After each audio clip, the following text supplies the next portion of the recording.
Como é que está a sua família? Eu quero ser mais específico. Como está a sua relação conjugal? Eu sei que você não vai me responder isso agora. Não precisa agora. Mas eu quero dizer que você pode me procurar depois e assim, pastor, eu preciso de ajuda. Aconselhamento, orientação e assim por diante. Porque a pergunta ela é sincera. Como está a sua vida conjugal?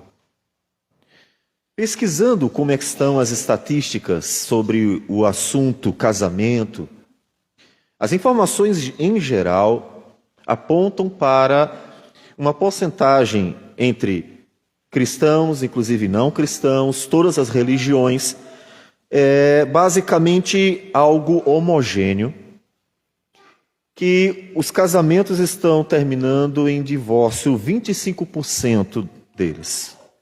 É um número muito elevado. Isso já não mais uma questão de estar no mundo, não conhecer a Cristo, não.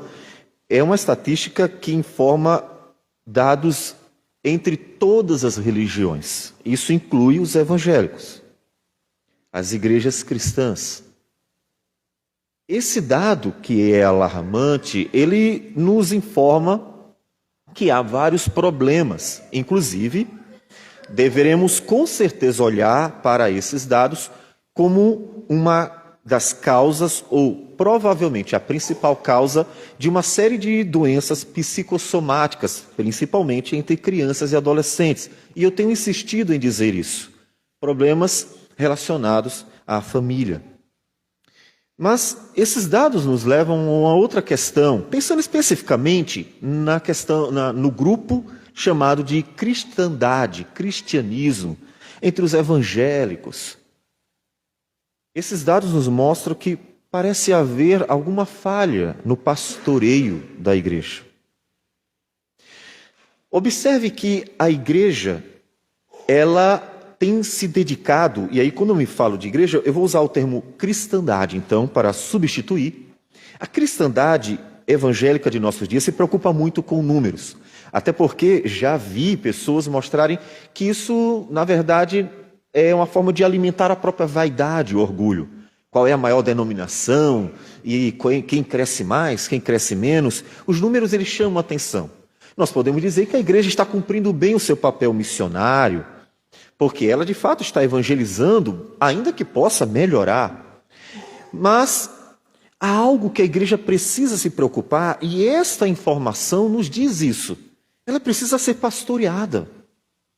Nesse momento, eu sei que você pode dizer assim, opa, é contigo, pastor, não tenho nada a ver com isso, então assuma toda a culpa e pronto, deu. Não, não é isso que queremos dizer. Porque o caráter pastoral da igreja, segundo a Escritura, vai muito além. A igreja, ela é uma igreja pastoral, de uma forma geral. Deus é o nosso sumo pastor, mas todos deveriam, em certa medida, se pastorear. Eu deveria ter sido pastoreado por outros pastores nesses 16 anos de ministério.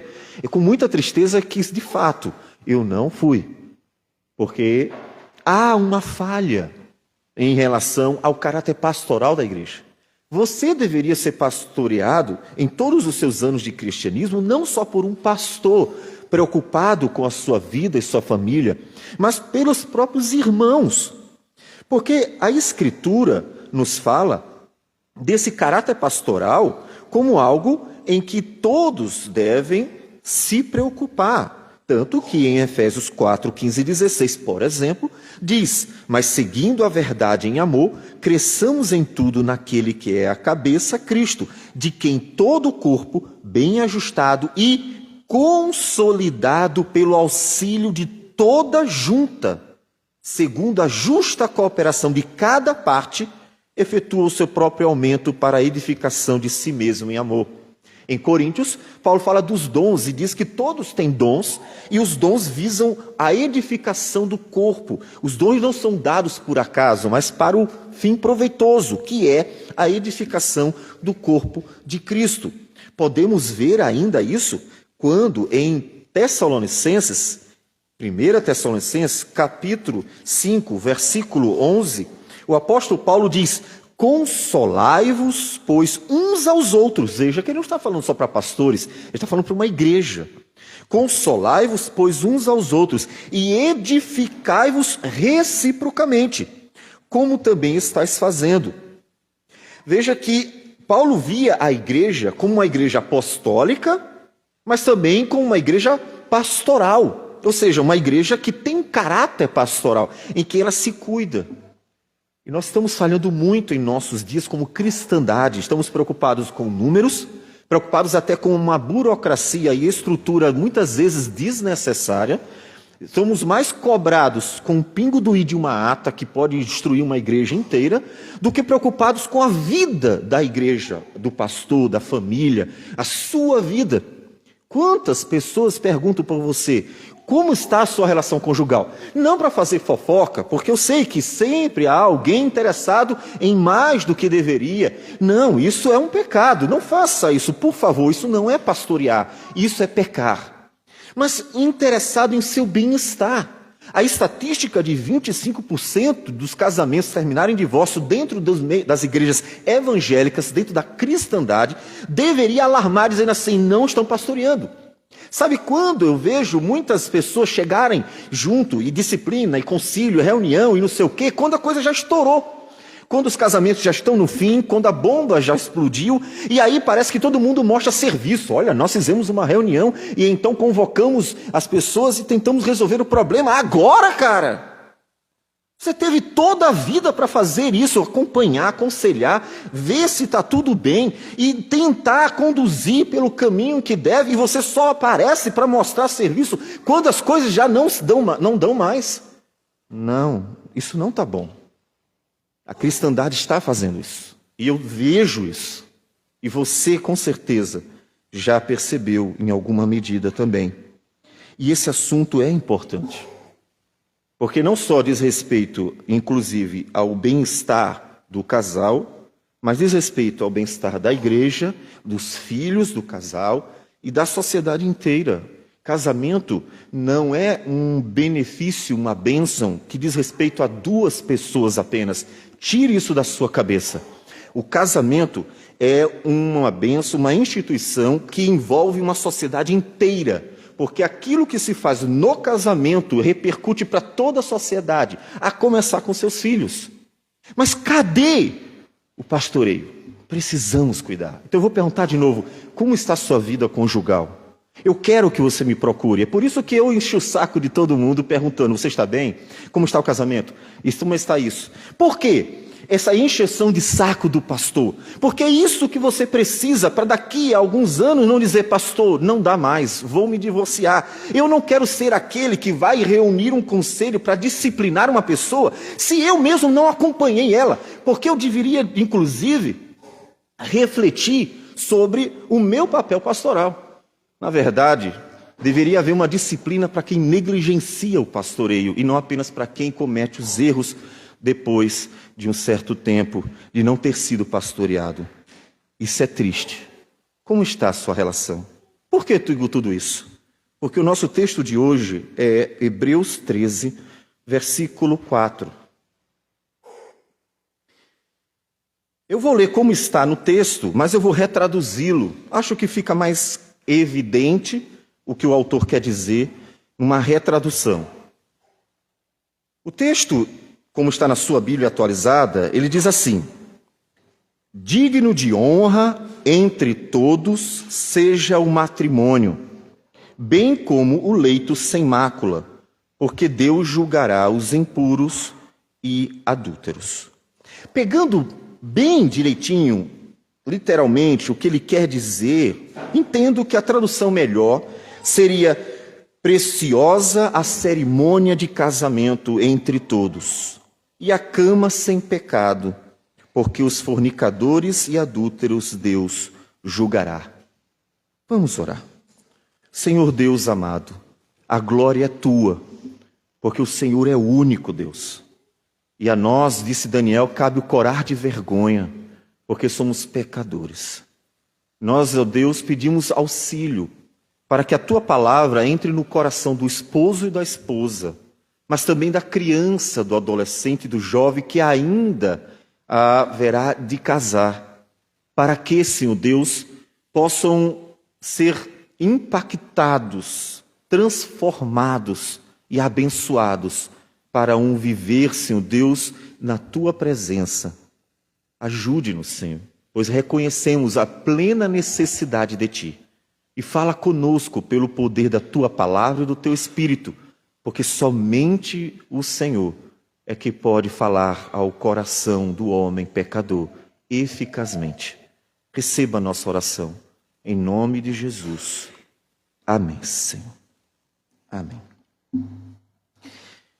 Eu retraduzi porque observe que falar matrimônio e falar cerimônia de casamento parece a mesma coisa, talvez, para alguns, mas não é. Tem uma implicação maior quando se fala de cerimônia de casamento. Mas, pastor, por que o senhor traduziu assim? Porque esta palavra, que é traduzida por casamento, aparece em todo o Novo Testamento como cerimônia de casamento. E eu vou mostrar para você. Mateus, capítulo 22, versículo 2, Mateus 22, 2, diz: o reino dos céus é semelhante ao rei que celebrou as bodas de seu filho. As bodas são a cerimônia de casamento. É a festa de casamento, a cerimônia, a oficialização do casamento. Em Mateus 25, 10, diz o Senhor que, em uma parábola das 10 virgens, saindo elas, as virgens, para comprar, chegou o noivo, e as que estavam apercebidas entraram com ele para as bodas. As bodas é a cerimônia de casamento. Observe que não é o casamento como algo do dia a dia cotidiano. É a festa, é a cerimônia. É a consumação do casamento, pensando naquele momento em que o homem e a mulher se tornam ali, diante da sociedade, um casal.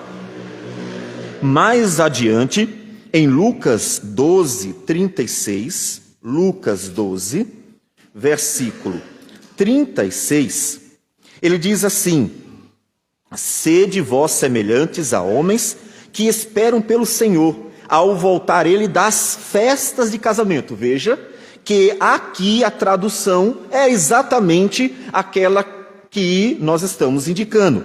Eu troquei festa por cerimônia para você não pensar apenas naquele momento divertido, talvez, mas a cerimônia, pensando não só na recepção, mas na solenidade do próprio casamento, em que ali se é oficiado.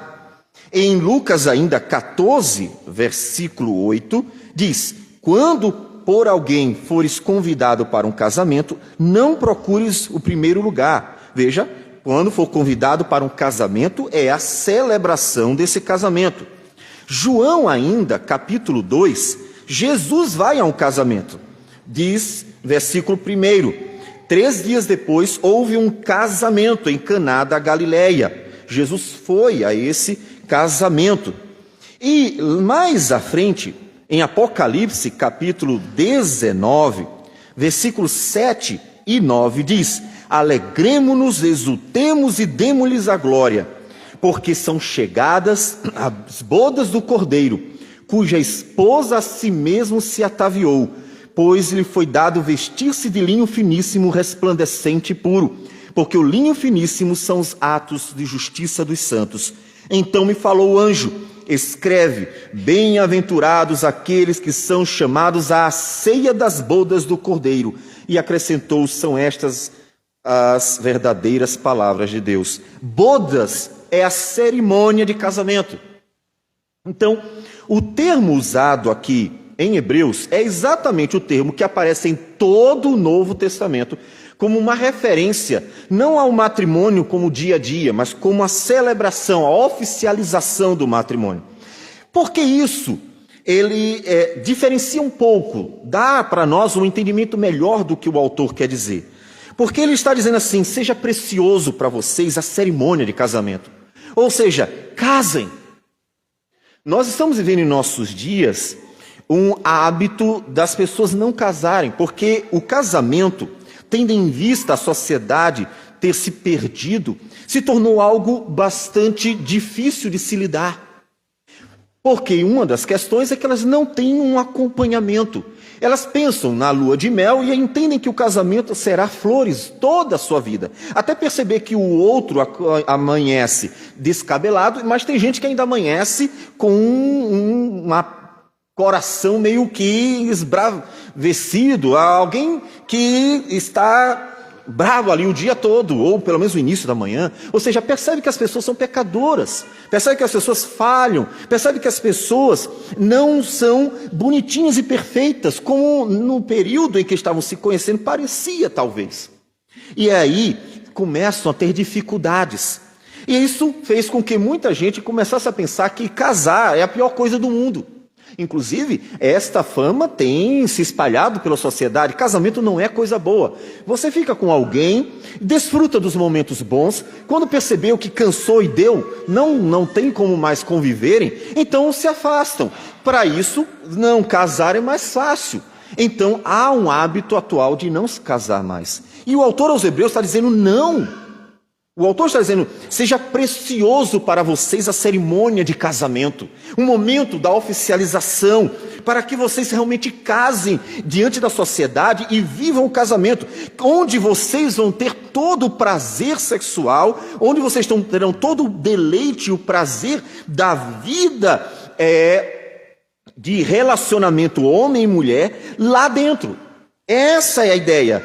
Por isso, aí o contraste entre os impuros e os adúlteros são os que não casam, mas querem viver o deleite do prazer sexual de outras formas.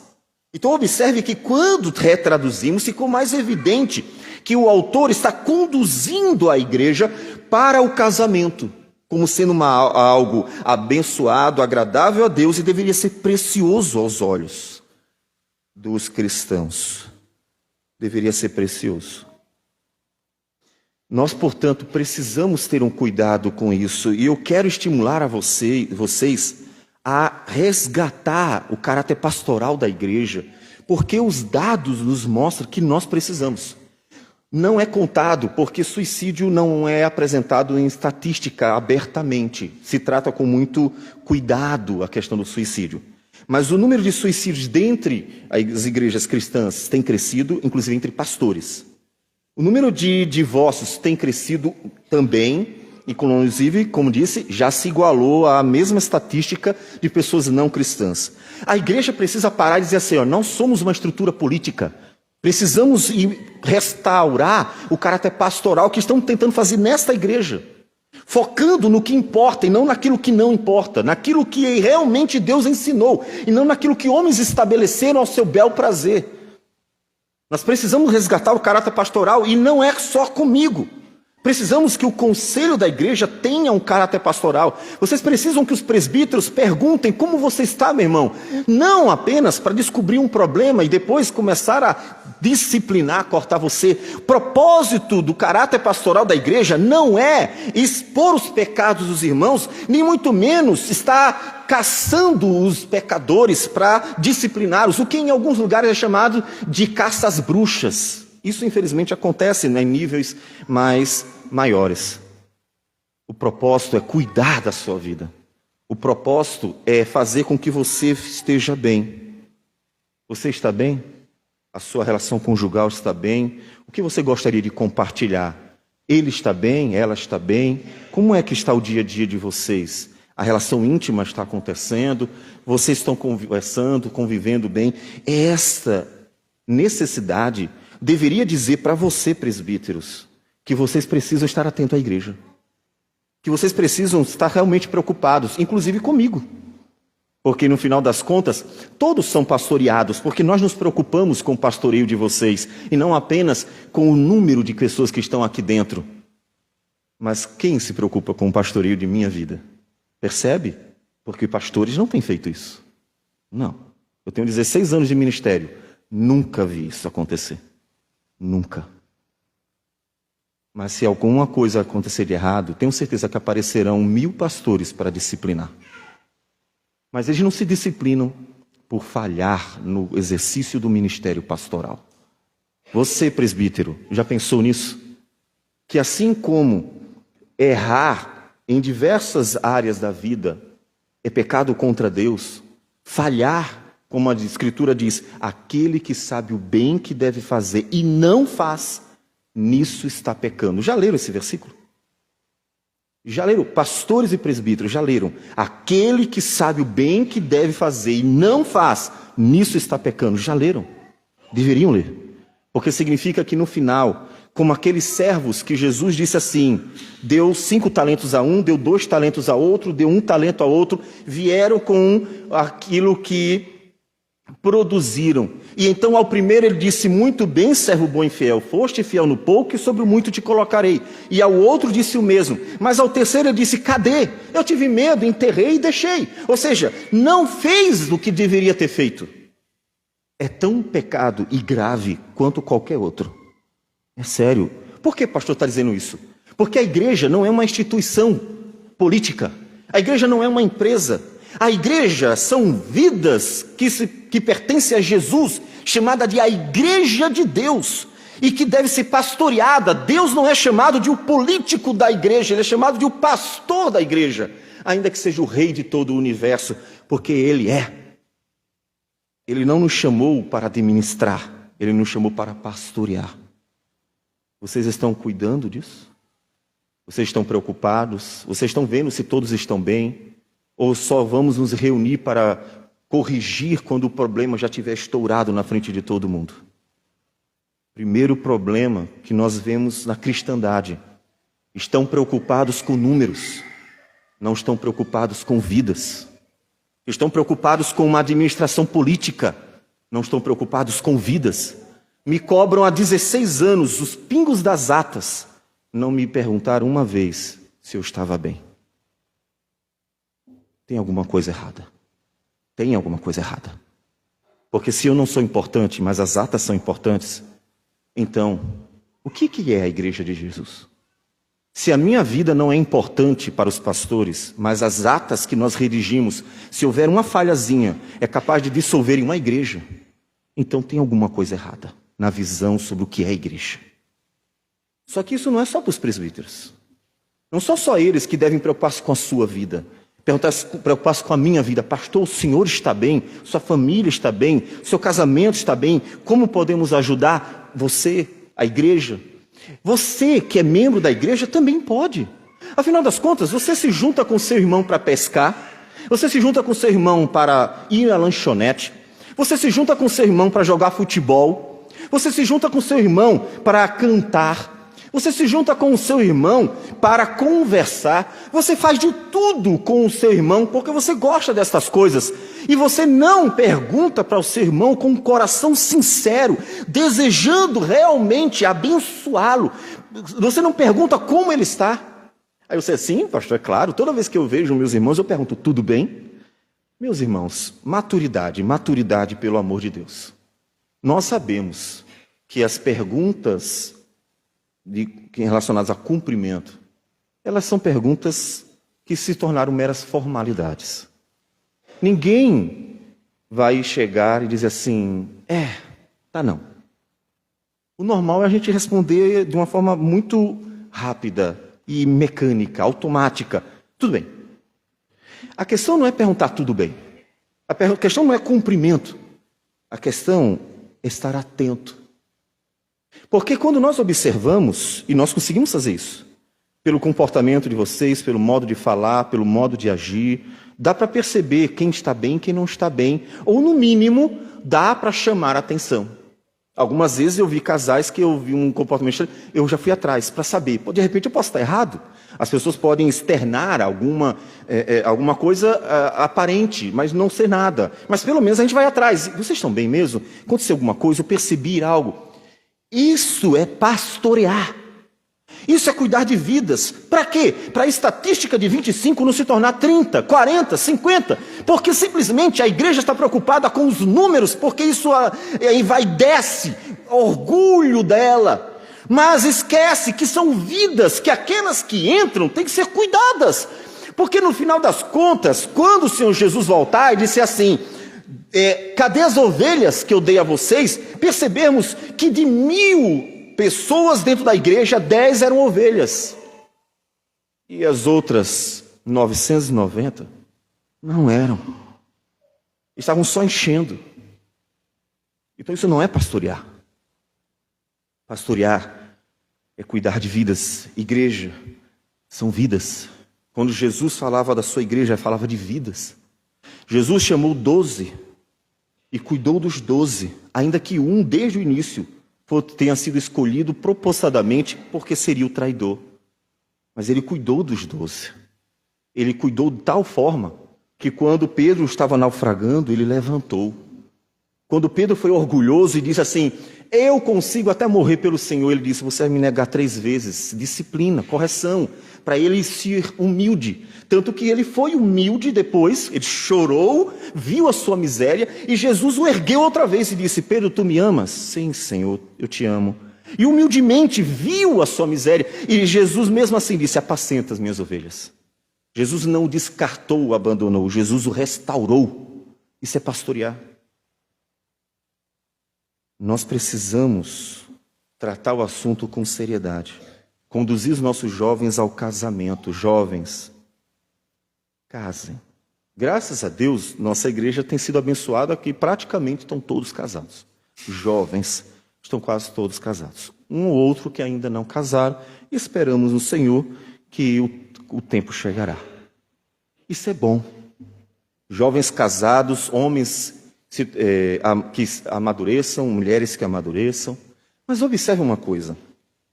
Em Tito, capítulo 2, o apóstolo Paulo diz assim, Tito, capítulo 2. Eu vou pegar o primeiro versículo. Tu, porém, fala o que convém à sã doutrina, quanto aos homens idosos que sejam temperantes, respeitáveis, sensatos, sadios na fé, no amor, na constância. Ou seja, seja um exemplo. Percebe? A ideia dele é os mais velhos sejam um modelo para os mais jovens. Essa é a ideia de Paulo. E você vê essa ideia mais evidente a partir do versículo seguinte. Quanto às mulheres idosas, semelhantemente, ou seja, assim como com os homens, que sejam sérias em seu proceder, não caluniadoras, nada de fofoqueiras, de maledicentes, não escravizadas a muito vinho, sejam mestras do bem. Mestra é aquele que ensina, aquele que é modelo e ensina.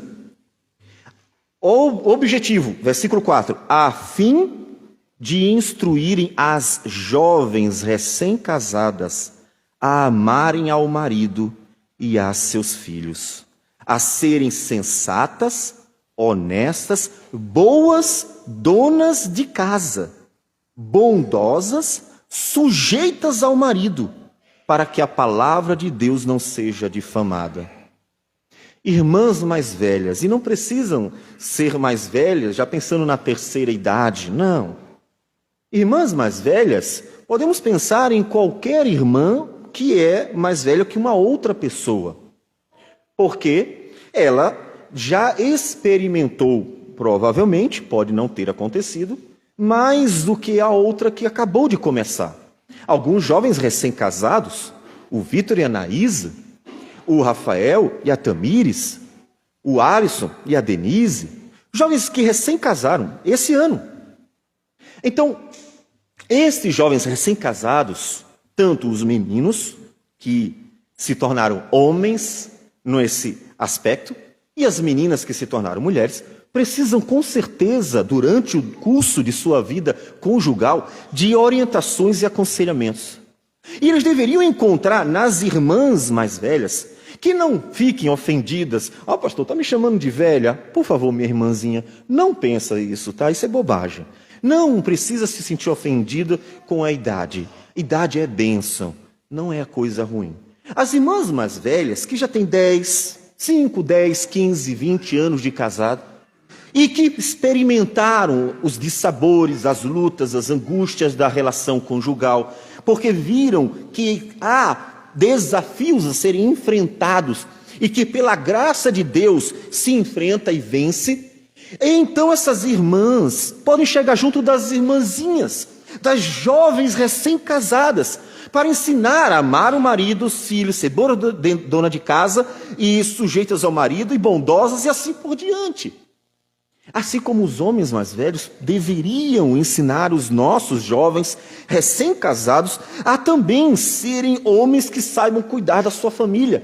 Mas me responda, quantas vezes você fez isso? Se alguém aqui pecar na relação, eu tenho certeza que vai aparecer, gente. Eu vi, aconteceu, todo mundo vai ficar escandalizado, vai se decepcionar, vai ficar triste, coisas semelhantes. Mas nenhum desses olhará para si e dirá assim, e eu não fiz nada esse tempo todo.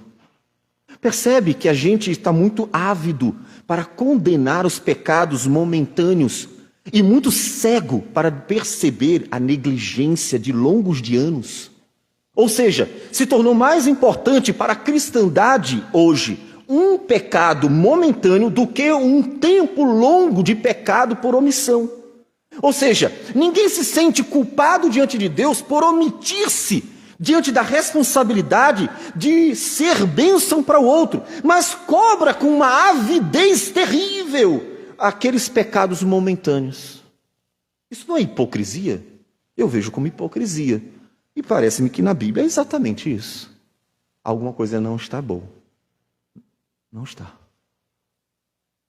Precisamos cuidar para a estatística não aumentar. O casamento é o caminho que o Senhor nos deu, para que o homem tanto seja trabalhado por Deus, e eu digo homem, ser humano, tanto o homem quanto a mulher, ser trabalhado por Deus, mas também para se alegrar, para desfrutar da companhia, da relação íntima, do diálogo, do auxílio, né? A mulher foi chamada de auxiliadora, não foi por acaso. E aí do trabalhar de Deus de forma geral. Então a gente precisa conduzir nossos jovens para o casamento. O que estamos tentando fazer, e graças a Deus, Deus tem nos dado esse benefício. Esqueçam o namoro, casem. Esqueçam a ideia de desfrutar apenas dos prazeres de uma relação homem e mulher e casem. Porque casamento envolve muito mais, envolve responsabilidade. Mas para nós sermos bem-sucedidos no pastoreio dos casais, nós precisamos que a igreja assuma seu caráter pastoral. Por isso que eu quero chamar você, meu irmão mais velho, minha irmã mais velha, cuide dos mais novos. É claro que isso não significa que uma pessoa mais jovem não possa ensinar uma mais velha, porque senão nós teríamos um problema.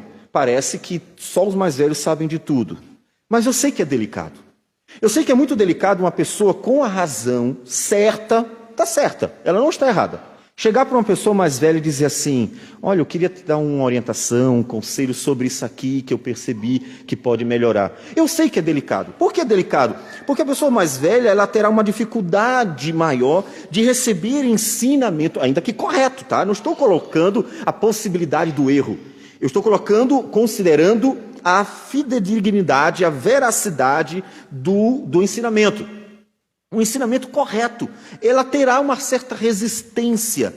Todavia, isso não deve ser considerado impossível na igreja. Por quê? Porque nós estamos sempre ouvindo da parte de Deus que nós temos que ser humildes para que Deus trabalhe a nossa vida. Um coração orgulhoso, ele nunca é trabalhável, porque ele está sempre resistindo tudo que vai se opor a ele. E nós precisamos muito que Deus se oponha a nós tantas vezes, porque nós erramos muito. Precisamos pastorear os casais. Não queremos ser uma igreja que visa apenas a disciplina final, porque isso pode ser chamado de hipocrisia.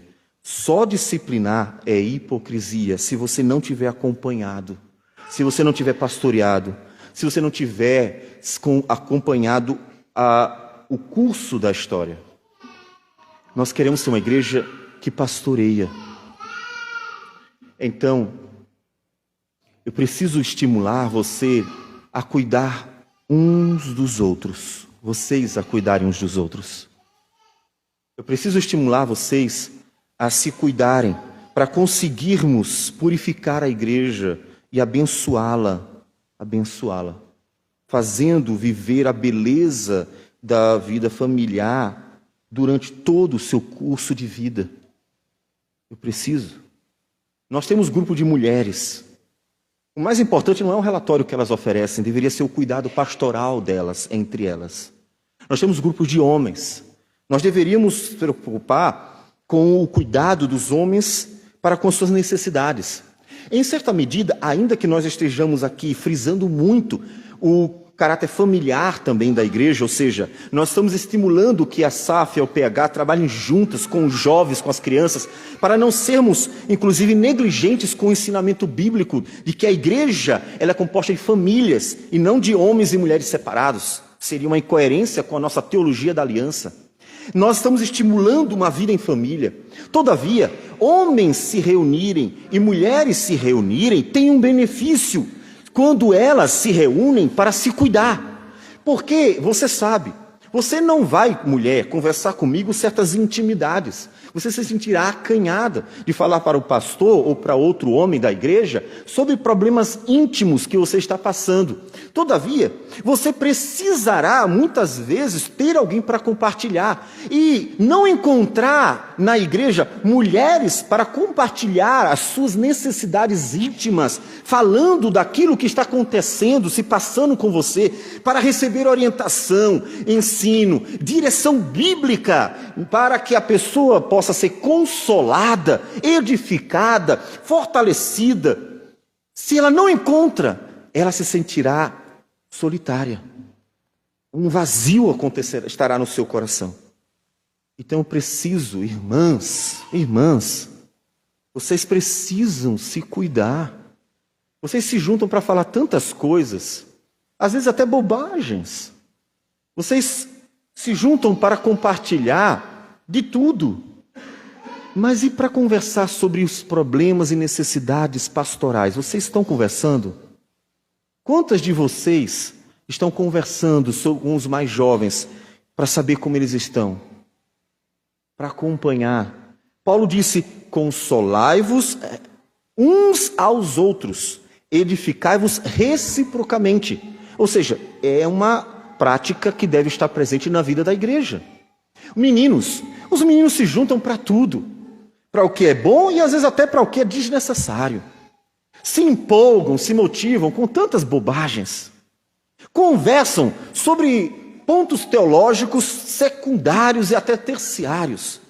Olha, esbravejam por causas de políticas de uma forma absurda.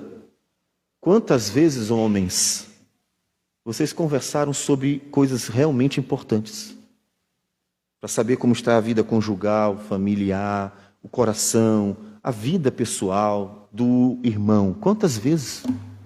Mas conseguem se juntar para tudo, menos para proteger a vida dos irmãos, a família dos irmãos, abençoar. Só vão falar do assunto quando tiver surgido uma bomba qualquer, aí todo mundo aparece para fofocar. É sério isso? Não queremos ser uma igreja hipócrita.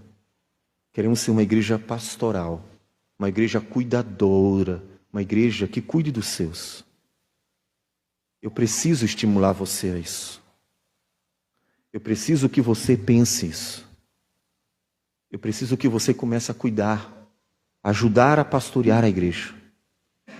Porque o Senhor Jesus nos ensinou isso. Ele chegou para o apóstolo Pedro e disse, cuide dos seus irmãos, cuide dos outros. Ele deixou muito claro isso para Pedro. Pedro, quando te converteres, cuide dos outros. Quando chegou no final de João, ele disse, apacente as minhas ovelhas, cuide. E olha que quando ele disse cuide dos outros para Pedro, ele estava falando numa relação do colegiado pastoral, apostólico. Ou seja, ele estava dizendo, Pedro, cuide de Tiago e de João. Pedro, cuide de Natanael, cuide de Tomé, cuide dos outros. Ou seja, ele não estava dizendo, Pedro, vai ter algum grupo de ovelhas que eu vou te dar, cuide só dela. Não, ele estava dizendo, cuide uns dos outros. Para que nós possamos viver a bênção de uma igreja realmente saudável. Você talvez não saiba, mas muitas pessoas dentro da igreja podem estar precisando de algum auxílio em algum momento sobre algum assunto. Não espere apenas pelo pastor. Eu sei que tem assuntos que serão necessários e eu não estou me esquivando, muito pelo contrário. Estou mostrando a você que pastorear é algo muito importante, sério, necessário. E que esse pastorear requer mais do que um homem, até mesmo mais do que um conselho. Requer uma preocupação de uma igreja inteira. Porque vai mexer com uma vida inteira das pessoas. Vai mexer com a intimidade de muita gente. É muita coisa para se tratar. E é impossível um ou mesmo um grupinho de homens dar conta de tudo do jeitinho que é necessário. Paulo então diz, cuide uns dos outros. Até Hebreus, o autor aos Hebreus, capítulo 12, versículo 15 diz, 14 e 15, segui a paz com todos e a santificação, sem a qual ninguém verá o Senhor, atentando diligentemente para ninguém seja faltoso, separando-se da graça de Deus, nem haja alguma raiz de amargura que, brotando, vos perturbe e, por meio dela, muitos sejam contaminados. Percebeu que ele não está falando para um pastor? A carta foi escrita para uma igreja, não foi para um pastor. E ele está dizendo para a igreja que ela tem que se cuidar, que ela tem que se proteger, que ela tem que se pastorear, para não deixar que amarguras, para que não deixar que alguém se desvie, para não deixar que o mal suja e contamine a igreja. Ele está dizendo para ela ser pastoreada. O objetivo do pastoreio não é condenar pessoas quando elas errarem. O objetivo do pastoreio é cuidar de pessoas para elas não errarem. Esse é o objetivo do pastoreio. E é por isso que ele tem que acontecer o tempo todo, o dia todo, todos os dias. É por isso que não só o pastor tem que ser chato e está sempre tentando se meter na vida do irmão, da irmã, para ver se está tudo bem, como todos os irmãos devem também assumir esse papel de cuidado, para ver como realmente estão. Como é que você está? Como é que está a sua vida conjugal, sua família? Está com problemas? Homem, mulher? Está sentindo necessidades íntimas do coração? Precisa compartilhar, precisa ser orientado, precisa de ajuda, você está precisando, não se acanhe. Com a graça do Senhor, nós queremos que a igreja ajude você. E você pode vir e buscar, pastor, eu preciso de ajuda. Você jamais incomodará. Porque o papel pastoral é um papel que Deus deu. Portanto, não tem com que se aborrecer. Mas eu não quero que você conte só comigo. Eu quero que você comece a contar com a igreja também. E eu quero que você, meu irmão, pare de olhar para mim ou até para o conselho como os únicos responsáveis pelo pastoreio da igreja. Porque senão você que é uma irmã mais velha, não vai conversar com as mais novas. Porque você não se sentirá no dever. Você se sentirá o pastor no dever, o presbítero no dever. Eu quero que você, irmão mais velho, cuide dos irmãos, os homens mais novos. Porque se você não se sentir nesse dever, você vai responsabilizar o pastor ou mesmo o conselho. E o que acontece é que termina o pastoreio da igreja sendo insuficiente. E irmãos que poderiam estar se abençoando, poderiam estar se cuidando, poderiam estar se protegendo, poderiam estar ajudando a purificar a igreja, estarão esperando por um único homem ou um grupinho de homens. Isso não é suficiente. Não faça isso. O autor aos Hebreus disse que seja precioso aos olhos de todos, ou seja, preciosa a cerimônia de casamento. Vamos conduzir nossos jovens à maturidade, a casar, formar família, mas vamos dar suporte para eles também. Vamos ajudar as mulheres, as meninas recém-casadas a amar o marido, amar os filhos, serem submissas, boas donas de casa, bondosas, amáveis, a mulheres de verdade, aquela mulher virtuosa da Bíblia. E vamos acompanhar os meninos, que sejam homens responsáveis, homens cuidadores, homens que conduzam com sabedoria a família e assim por diante, que sejam líderes de sua casa para dar todo o cuidado, proteção, suporte para sua esposa, para seus filhos também. Precisamos pastoreá-los, não só conduzi-los para o casamento, mas pastoreá-los. Quando isso acontece, a gente está lutando contra os pecados da relação relacionados à sexualidade fora do casamento.